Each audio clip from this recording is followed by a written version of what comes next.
அனைவருக்கும் வணக்கம். இன்றைக்கி பார்க்கக்கூடிய பதிவு அடுத்த பவல் நோசோட் டிசென்ட்ரியே பெசிலஸ் DYS-CO. அப்போ சினானிம் பார்த்தோன்னா டிசென்ட்ரி பெசிலஸ், பெசிலஸ் டிசென்ட்ரியா, சைச்சிலா டிசென்ட்ரிகா, bowel nosode, dysentery compound, dysenteriae bacillus, இந்த மாதிரி நிறையா சினானிம் இருக்குது. அது அனிமல் கிங்டம், மேமலில் வருது, நோசோடு அந்த கேட்டகரியில் வருது.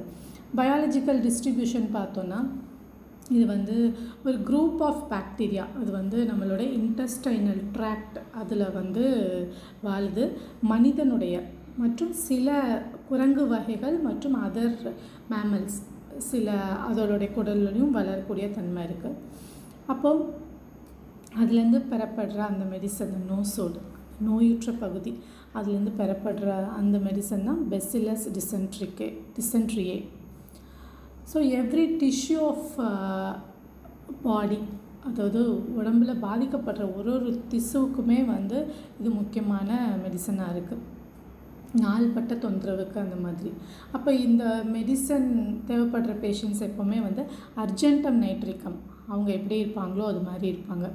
அவங்க நாளைக்கு நடக்க போகிறது இல்லை ஃப்யூச்சரில் நடக்க போகிற ஒரு விஷயத்தை பற்றியான ஒரு பயம் எப்போதுமே, இந்த ஆன்டிசிபேட்ரி நர்வஸ்னஸ் இந்த மாதிரி இருந்துகிட்டே இருக்கும். அவங்களுக்கு ஏற்கனவே இருக்கிறத இல்லாமல் நடக்க போகிறதுக்காக மனதளவுலேயும் உடல் அளவுலேயும் அவங்களுக்கு கம்ப்ளைண்ட்ஸ் வந்துகிட்டே இருக்கும். அப்போ அவங்களுக்கு வரக்கூடிய தொந்தரவுகள் எல்லாமே ஹார்ட் மற்றும் அந்த சர்க்குலேட்டரி டிசீசஸ் அந்த மாதிரி தான் வரும். அப்போது அவங்களுக்கு ஆங்ஸைட்டி, அதாவது ஒரு நியூஸு கேட்டால் இல்லை ஒரு விஷயத்தை ஃபீல் பண்ணும்போது அந்த நம்மளுடைய தொண்டைக்கு கீழே இருக்கக்கூடிய அந்த பகுதியில் தான் அவங்களுக்கு அந்த ஃபீலிங்கே இருக்கும். ஒரு மாதிரியான ஒரு வயிற்றை கலக்கிற மாதிரி இருக்க அந்த மாதிரி இல்லாமல் நெஞ்சுக்குழிக்குள்ளே இருக்கக்கூடிய அந்த மாதிரி ஒரு ஃபீலிங் இருக்கும் அவங்களுக்கு. அப்போது அந்த நியூஸ் கேட்டோடனே இல்லை நடக்க போகிறத பற்றி நினச்சோடனே ஒரு சேட் நியூஸு, ஏதாவது அவங்க எதிர்பார்க்காத ஒரு நியூஸ் அந்த மாதிரிலாம் வரும்போது ஒரு உமட்டல் வர்ற மாதிரி இருக்குது, இல்லைன்னா ஒரு வாந்தி வர்ற மாதிரி இருக்குது அந்த மாதிரி. அப்போது அவங்களுக்கு வரக்கூடிய மற்ற கம்ப்ளைண்ட் இதோடு சேர்ந்து என்னென்னா ஒரு படபடப்பு, அப்படியே மூஞ்சியெல்லாம் வேர்த்துறது, மூச்சு விட முடியல, அந்த மாதிரி அந்த இருதயம் இருக்கக்கூடிய பகுதியில் வரக்கூடிய வலி. அப்போது இன்வாலண்ட்ரி மூமெண்ட்ஸ், அதாவது அந்த ஒரு இழுப்புன்னு சொல்லுவாங்களா, அந்த மாதிரி இன்வாலண்ட்ரி மூமெண்ட்ஸ் வர்றது அந்த மாதிரி. அப்போது ஒரு விஷயத்தை பற்றியான ஒரு எக்ஸைட்மெண்ட் இருக்கும்போது அதனால் வரக்கூடிய ஃபோர்ஹெட்டில் வரக்கூடிய தலைவலி, அப்புறம் அந்த ஸ்கின்ல வரக்கூடிய லீஷன்ஸ், இது எல்லாமே இவங்களுக்கு இருக்கும். அப்போது அந்த வயிறு எப்பவுமே ஒரு இழுத்து பிடிச்ச மாதிரியான ஒரு வலி, அப்புறம் அந்த செமிச்ச உணவெல்லாம் ஒரே இடத்துல தேங்கி இருக்க மாதிரி, வயிறு செரிக்காத மாதிரி, டிஸ்கம்ஃபர்ட்டாக இருக்குது, நெஞ்சு எரிச்சல், அந்த மாதிரி ஒரு மாதிரி குழந்தைங்களுக்கு வரக்கூடிய வாமிட்டிங். அப்போ ஸ்வீட் சாப்பிட்டா சேராது, இல்லைன்னா ஃபேட் சாப்பிட்டா சேராது. அவங்களுக்கு ரொம்ப பிடிக்கும் இந்த மாதிரி ஸ்வீட்டு ஃபேட் எல்லாம். ஆனால் அதனால் வரக்கூடிய கம்ப்ளைண்ட்ஸ், இதுக்கு எல்லாமே மெயினான மெடிசனாக இருக்கும். தூக்கம் பார்க்கும்போது அவங்களுக்கு தூக்கமின்மை இருக்கும், புரண்டுகிட்டே இருப்பாங்க. காலையில் ஏர்லி மார்னிங் 2 மணி இல்லை 3 மணிக்கு ஒரு டிஸ்கம்ஃபர்ட்டோட, ஒரு வலியோட, அந்த வயிற்றில் வரக்கூடிய அந்த தொந்தரவுனால் முழிச்சிட்டு அவங்களால தூங்கவே முடியாது. அதுமாதிரி ஸ்கின்ல பார்க்கும்போது அந்த அக்கின்னு சொல்லக்கூடிய கம்ப்ளைண்ட் வரும்.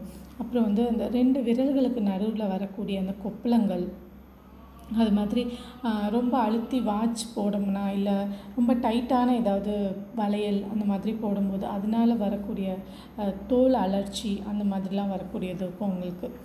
சோரியாசிஸ், அர்டிகேரியா, அந்த மாதிரி எல்லா கம்ப்ளைண்ட்டுமே அவங்களுக்கு வரக்கூடிய ஒரு தன்மை இருக்கும். கை கால் பார்த்தோன்னா கை கால் வலி, பெயின், மெயினாக ஆங்கிளில் ரொம்ப வலி இருக்கக்கூடிய தன்மை இருக்கும் அவங்களுக்கு. அப்புறம் கால் பாதம், அதில் வரக்கூடிய வலி, எலும்புகள் ரொம்ப நொறுங்கி போகிறது, அந்த மாதிரியான ஏஜ் ஆக ஆக அவங்களுக்கு பெயின் ரொம்ப அதிகமாக இருக்கும். அந்த மூட்டுக்கல்லாம் மூட்டு எலும்பு தேஞ்சு போய் அந்த மாதிரி கஷ்டப்படுவாங்க. நெக் அண்ட் பேக்கில் பார்த்தோன்னா அந்த நெக் அண்ட் ஷோல்டர்ஸில் இருக்கக்கூடிய அந்த கம்ப்ளைண்ட்ஸ், அந்த நெக்கில் வரக்கூடிய ருமேட்டிசம், அந்த மாதிரி பேக் ஏக் எல்லாமே, அந்த ஸ்பாண்டிலைட்டிஸ்ன்னு சொல்லக்கூடிய அந்த கம்ப்ளைண்ட் எல்லாமே உங்களுக்கு அதிகமாக வரும். சர்க்குலேஷன் பார்க்கும்போது தைரோடாக்சிகோசிஸ் அது மாதிரி ரொம்ப அதிகப்படியான அந்த இருதய துடிப்பு இருக்கிறது, அந்த மாதிரி அதாவது ஒரு ஈவெண்ட்டை நினைக்கும் போது. இருமல் வரும்போது பிளட்டோடு சேர்ந்து வரக்கூடிய ஸ்பூட்டம் இருக்கும். அப்படி தொடர்ச்சியாக அந்த கக்குவான் இருமல் மாதிரி இருமிக்கிட்டே இருப்பாங்க. மூச்சு விட சிரமமாக இருக்கும் உங்களுக்கு. அந்த செஸ்ட்டில் வந்து ஒரு ஏதாவது வேலை செய்யும்போது, கஷ்டமான வேலை எதாவது செய்யும்போது அவங்களுக்கு வந்து பெயின் வந்து அந்த செஸ்ட் ஏரியாவில் ரொம்ப அதிகமாக இருக்கும். அது மாதிரி அந்த நெஞ்சு எலும்பு கீழே இருக்கக்கூடிய அந்த எலும்புகளை வந்து ஏதோ டைட்டாக இருக்க மாதிரி அவங்களுக்கு இருக்கும். இருமும்போது அந்த ப்ளூரா அப்படின்னு அந்த சொல்லக்கூடிய நுரையீரல் சுற்றி இருக்கக்கூடிய உறைகளில் வந்து வலிகள் இருக்கும். பெண்களுக்கு பார்த்தோன்னா மாதவிடாய் ரொம்ப வலியாக இருக்கும் அவங்களுக்கு. அப்புறம் வந்து அந்த இடுப்பு எலும்புக்கிட்ட ரொம்ப தெறிக்கிற மாதிரியான வலியாக இருக்கும். ரொம்ப இர்ரெகுலராக இருக்கும் மென்சஸ். யூரின் பார்த்தோன்னா இப்போது அவங்களுக்கு நார்மலாக இருக்கிறத விட ஏதாவது வெஹிக்கிளில் போகும்போது தான் அவங்களுக்கு வந்து அடிக்கடி யூரின் போகிற எனக்கு ரொம்ப வருது, ரொம்ப அடக்கவே முடியல, அர்ஜென்ட்டாக இருக்குது, அந்த மாதிரி ட்ரெயின் அந்த ட்ராம் அதிலெல்லாம் போகும்போது ரொம்ப அதிகமாக அவங்களுக்கு அந்த எக்ஸைட்மெண்ட்னால யூரின் போகக்கூடிய தன்மை அதிகமாக இருக்கும். ஒரு நாளைக்கு ஒரு 5-6 தடவை ஸ்டூல் போகிற மாதிரி இருக்கும். ஏதாவது கவலைப்பட்டாங்க இல்லை ஈவன் ஏதாவது ஒரு எக்ஸைட் ஆனாங்க அப்படின்னா ஒன்று டயரியா வரக்கூடிய தன்மை இருக்கும். அது வந்து அந்த டயரியாவில் பார்த்தோன்னா நிறைய சளி மாதிரி இருக்கக்கூடிய தன்மை இருக்கும் அவங்களுக்கு. ஏதோ வந்து அந்த மலம் வர்ற இடத்துல வந்து பிளாக்காக இருக்க மாதிரி இருக்குது, ஏதோ கார்க் வச்சு அடைச்ச மாதிரி அந்த மாதிரி இருக்கும். வயிறு வந்து எப்போவுமே வந்து உப்பிசமாக வயிறு வலியோட அந்த கேல் பிளாடர் இருக்கிற ஏரியாலெலாம் தொட்டு பார்த்தா வலி இருக்க மாதிரி இருக்கும் அவங்களுக்கு. வலி வந்து பொதுவாக ஏதாவது சாப்பிட்டா அவங்களுக்கு நல்லாயிருக்கும். ரொம்ப வருஷ காலமாகவே எனக்கு வந்து அந்த இன்டைஜஷன் இருக்குது, வயிறு வந்து செரிக்காமல் தன்மை இருக்குது, அந்த மாதிரி டிஸ்கம்ஃபர்ட் இருக்குது, நெஞ்சு எரிச்சல் இருக்குது, ஏப்பம் வந்துகிட்டே இருக்குது, அந்த மாதிரி எல்லா கம்ப்ளைண்ட்டுக்குமே இந்த மெடிசன் கொடுக்க முடியும். ஹார்ட் பர்ன் இல்லாமல் இல்லை வாமிட்டிங் இல்லாமல் நாசியா இல்லாமல் பெயின் இல்லாமல் இந்த மெடிசன் வந்து நம்ம ப்ரிஸ்கிரைப் பண்ணவே முடியாது. இது எல்லாமே அசோசியேட்டடாக இருந்தால் தான் இந்த மெடிசன் வரும். அவங்களுக்கு வந்து ஃபேட்டு, ஸ்வீட்டு, சால்ட்டு, மில்க் அதெல்லாம் ரொம்ப பிடிக்கும். தைராய்டு ப்ராப்ளம் இருக்கக்கூடிய தன்மை இருக்கும். அப்போ பார்த்திங்கன்னா ரெக்கரண்ட் டான்சிலைட்டிஸ் வரும். அவங்களுக்கு வந்து அந்த த்ரோட் ஏரியா வந்து எப்போவுமே ட்ரையாக இருந்துகிட்டே இருக்கும். அப்புறம் வாய் வந்து எப்பவுமே ஒரு டேஸ்ட் வந்து கரெக்டாகவே இல்லாமல் ஒரு மாதிரி ஒரு டேஸ்ட்டே ரொம்ப வித்தியாசமாக இருக்கும். அந்த நாக்கு வந்து ஒரு எரிச்சலோடைய அப்படியே ஒரு ராவாக இருக்க மாதிரி இருக்கும். லிப்ஸ் வந்து ட்ரையாக கிராக்டாக அப்படி கோடு கோடாக அந்த மாதிரி அந்தளவு காஞ்சு போயிருக்கும். நோஸில் பார்த்திங்கன்னா அடிக்கடி சளி பிடிக்கக்கூடிய தன்மை இருக்கும். அந்த ரூட் ஆஃப் த நோஸில் அவங்களுக்கு அந்த சளி இருக்கும் போது வலி இருந்துகிட்டே இருக்கும். காதில் வந்து சலம் வச்சுட்டே இருக்கக்கூடிய தன்மை இருக்கும். அந்த திடீர்னு வந்து காது வலி வந்துடும் அவங்களுக்கு ஃபுல்லாக. அந்த ஸ்கேலிங் பார்த்திங்கன்னா ஒரு ப்ளூ ரெட் கலர் கலந்து வர்ற மாதிரி இருக்கும். ஃபஸ்ட்டு வந்து ப்ளூவாக இருந்துட்டு அப்புறம் ரெட் கலர் மாதிரி அந்த கலர் சேஞ்ச் ஆகிட்டு அப்புறம் வந்து அதோட சேர்ந்து ஸ்கேலிங் அப்படியே உதிர்ந்து வர்ற மாதிரி இருக்கும்.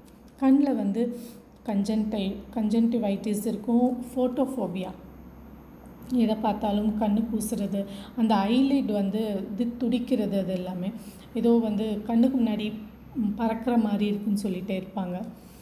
அப்புறம் வந்து ரொம்ப பூஞ்சை பிடிச்ச மாதிரி இருக்குது, கண்ணில் ரப் பண்ணிகிட்டே இருக்கணும் அந்த மாதிரி சொல்லுவாங்க. கலர் வந்து ஒரு எல்லோ கலராக தெரியுது அப்படின்ட்டு.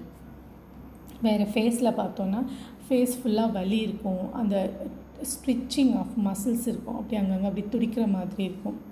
ஸ்கேல்பில் பார்த்தோன்னா அங்கங்கே வந்து வலி இருக்கும் தலையில். அது தொட்டால் தலை சீவுறது ரொம்ப அவங்களுக்கு வந்து பெயின்ஃபுல்லாக இருக்கும். அதனால ரொம்ப கஷ்டப்படுவாங்க. தலைவலியோடு சேர்ந்து அவங்களுக்கு எப்போதுமே வந்து டயரியா போகிற மாதிரி இருக்கும். அது மாதிரி அந்த ஃபோர்ஹெட்டில் வரக்கூடிய தலைவலி எப்போதுமே இருந்துக்கிட்டே இருக்கும். அதில் வந்து ஒத்த தலைவலி வரும்போது அவங்களுக்கு வாமிட்டிங்கை விட அந்த தலைவலி வந்து ப்ராமினெண்ட்டாக எப்போதுமே இருந்துகிட்டே இருக்கும். வேறு வந்து கிளினிக்கல் ப்ரூவிங் வேறு என்னெல்லாம் இருக்குது, அசோசியேட்டட் ரெமடிஸ் என்னென்ன அப்படின்னு பார்க்கும்போது ஆர்சனிக்கம், அர்ஜென்டம் நைட்ரிக்கம், கால்மியா இந்த மெடிசன்லாம் சொல்லலாம்.